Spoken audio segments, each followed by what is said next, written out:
Angie Coombs, The Waterfall Journey. Episode 13, The Spider Diagram, Part 1, Feelings.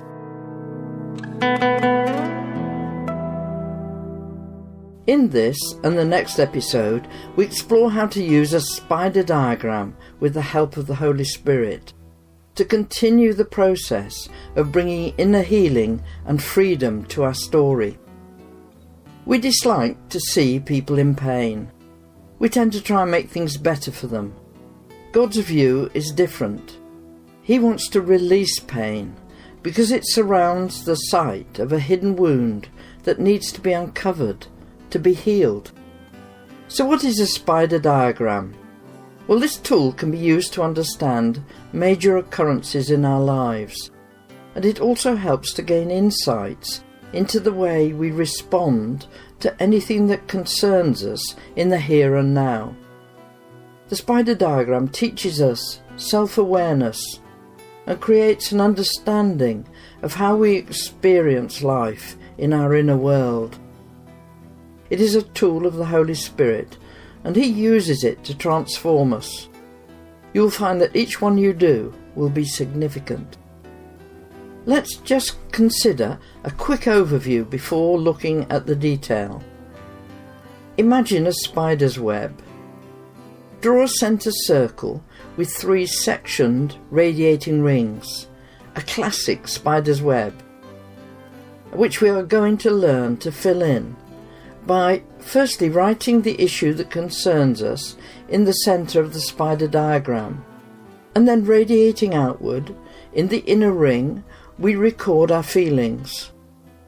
In the middle ring we record what we've believed about ourselves as a result of the experience, and in the outer ring what choices and behaviours have been our response.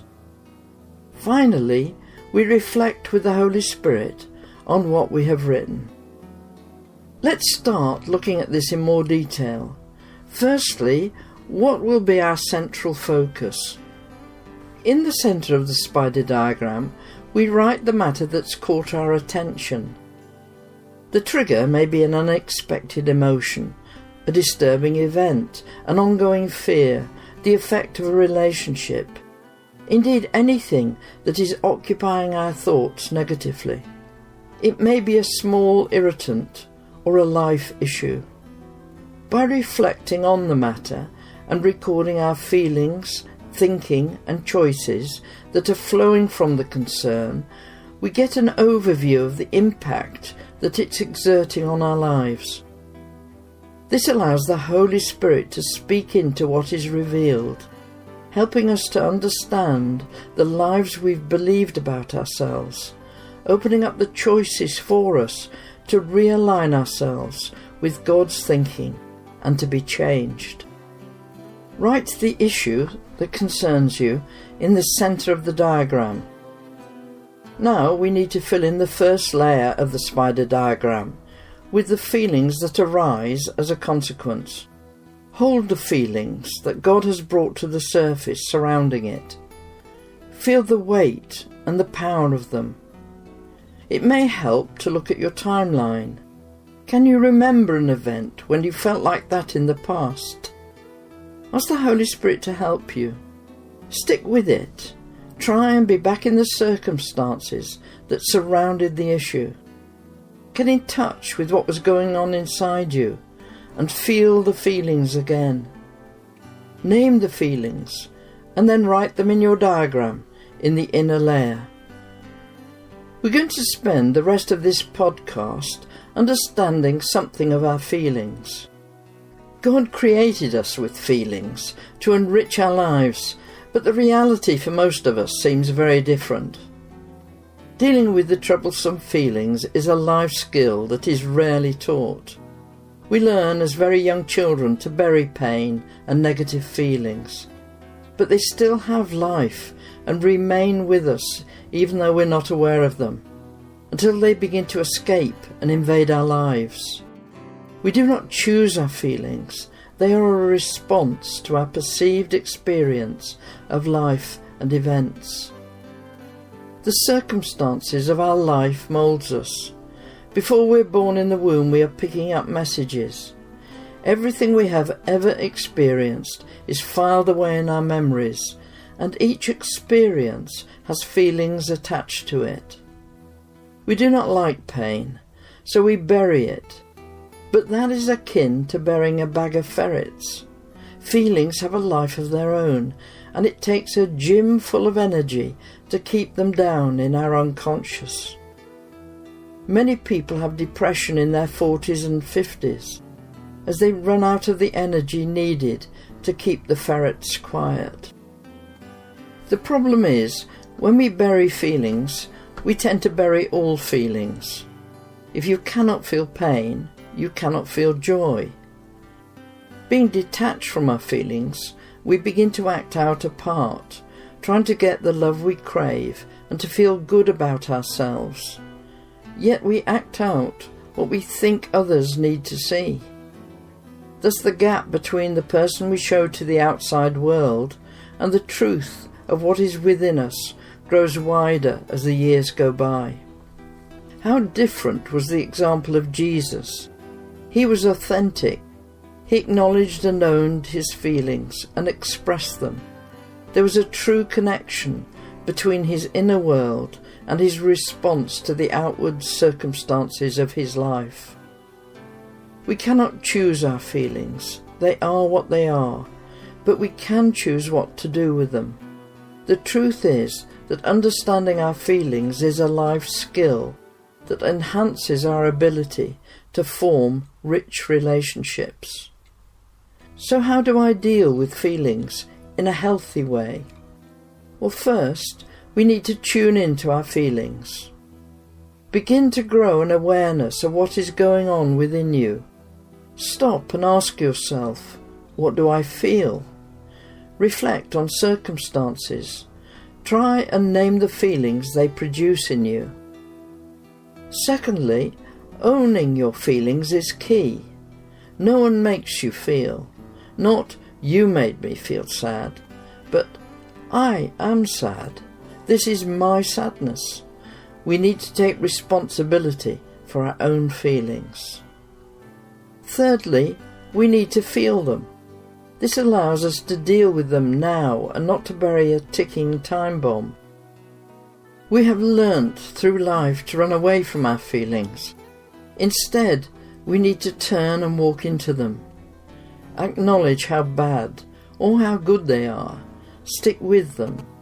And then, fourthly, to express them, to release the power and the energy of the feelings safely and responsibly. We are masters of offloading our feelings onto others, but we need to take responsibility for their safe disposal. Fifthly, we need to let them go. This is often a process, and some physical action helps. Digging the garden, hugging a tree, writing, singing, standing under the waterfall in the shower. Wash them away. And finally, we need to deal with any issue raised. When you have let the energy of your feelings go, you can bring your mind to bear on what was going on for you, what triggered the feeling, and deal with the issues exposed. The spider diagram really helps our understanding. Most of us have a bag of ferrets of pain and difficult feelings buried within us, but it is finite. They can be released, and we can be free of their influence. Classes of difficult emotions. Outside the waterfall, we look to our systems to provide us with those needs we were designed to have met in our relationship with the Father. What is in our bucket? What do we falsely rely on to fill our tanks with living water? Our need is for three things that we're designed to have fulfilled by God. Love and belonging. That is to be fully accepted and loved absolutely, in a place of security and safety, a home. Value and worth. To be recognized as being of value, respected and listened to to be secure in our identity.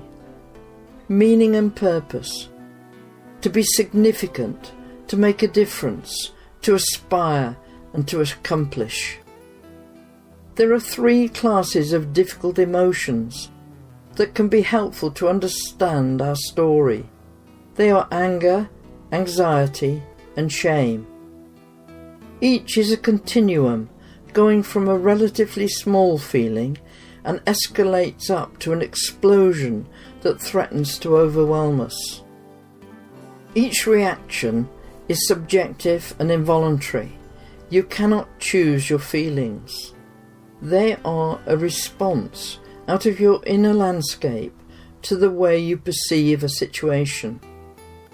How much we feel is dependent on how important the issue that generates the emotion is to us.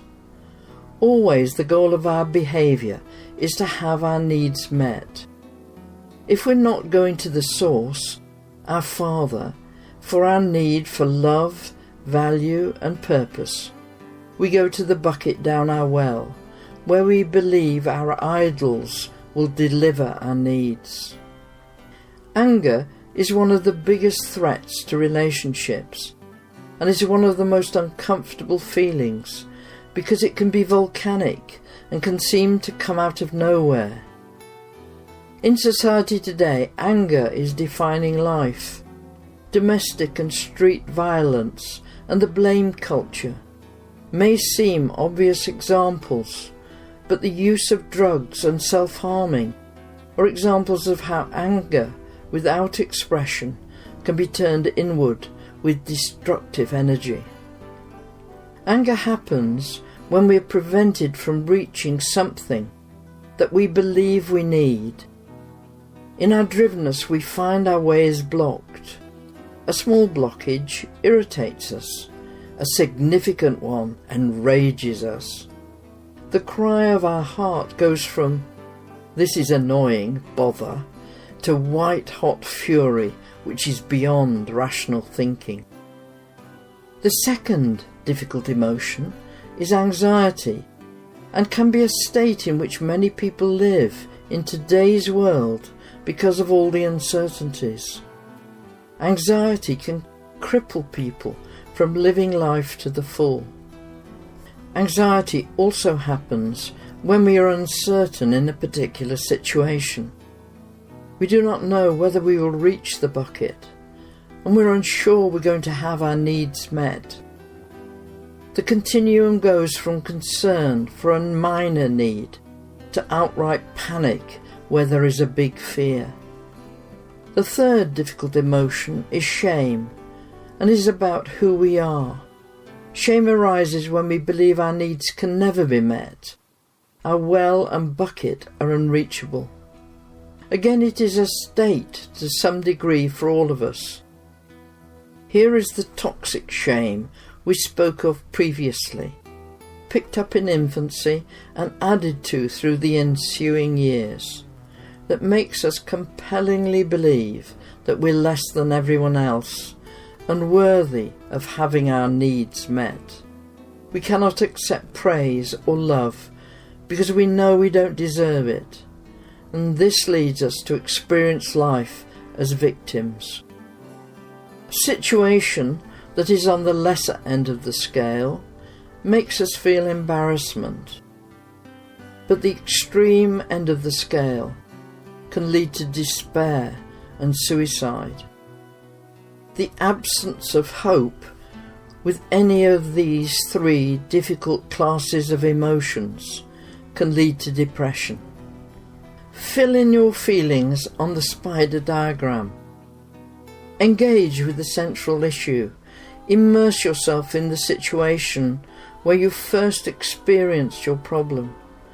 Ask the Holy Spirit's help to identify what was going on for you, and fill in the inner layer with the feelings that have impacted your life, both those that arose at the time and since. In the following episode, we will complete looking at how to fill in the spider diagram with the 2 remaining layers of our thinking and our choices.